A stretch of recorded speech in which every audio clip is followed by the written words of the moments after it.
Yo, what up, guys? I only plan to do this once a week, but I'm going to give y'all a really quick update just a few days after my last one to kind of explain to y'all or further expound upon what I was talking about as far as the market indexes, what they really mean, and this and that, such and such. So I'm going to go over what happened today. Today is Monday, November 11th.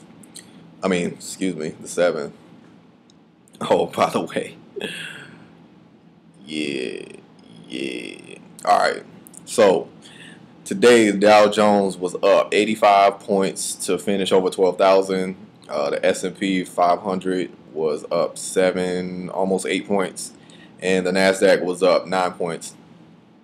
All of these were increases of under 1%. So, given all the unease about the Euro crisis, every other day there's some bad news or some uncertain news, and it's been affecting our markets, daily. This is basically the big event that's affecting everything. So when you see stuff like this, stable growth, 85 points for the Dow Jones, which is, worth over 12,000. It's not a big dent in anything that's going on right now, but slow positive growth is definitely a sign of a improving economic situation.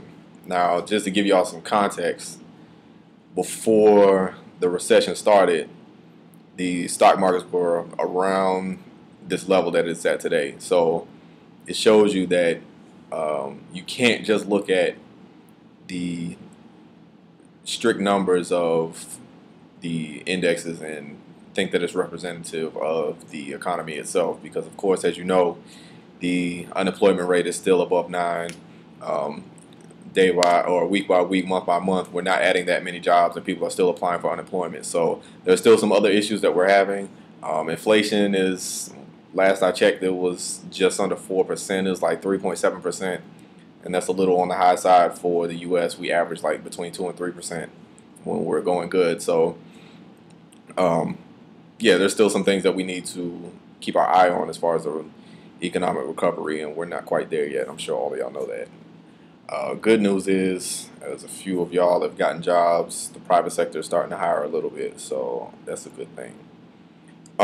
Going into some stocks one by one, the difference between looking at the stock price of individuals rather than the indexes is the individual stock prices are actually what you buy the stock at. So when you see those tickers going across the bottom of the screen when you're watching news clips and stuff like that, CNBC, MSNBC, Fox News, these type of outlets, they are showing you selected stock quotes by their tags. Like, for instance, NASDAQ is QQQQ, or Apple here that I'll talk about in a minute is AAPL.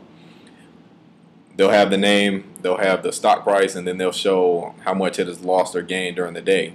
So let's go through a few of these so you can understand what I'm talking about. Currently, Yahoo, the sign is YHOO. Its stock price after closing today is $15.69. So what you're going to see is a 15.69, no dollar sign, and it was up 45 cents. So you'll see that plus 4 or 5 typically is going to be in green, and losses are going to be in red. So the stock price of Yahoo actually went up 45 cents from the opening to the close. Apple, that I mentioned earlier, it closed at $399.73. That's down 51 cents, but that's only 0.13% for the day. So Apple has been hovering around 400 for as long as I've been watching them, which is only about a month or so. But some trend analysis that I was doing before, if you bought Apple in the depth of the recession in 2009, 2010, the stock price for Apple was in the low 200s. Like, I think it was 213 that I saw, like fall, winter 2010. And as you can see, it's like just under $400 now. So if anybody had bought stocks from that point, the low point, is reaping a huge benefit now. And that's the key to stocks. You want to buy low, sell high if you're more of a short-term investor. Young people like us, that's what we tend to be. Older people want to invest in things like utilities that are going to grow at a constant rate. People always need power. Municipal can be kind of risky, but bonds that are going to return less than stocks will, but at the end of the day, you're going to get the bond price, which is typically $1,000 plus whatever interest rate that they guarantee you in the contract. So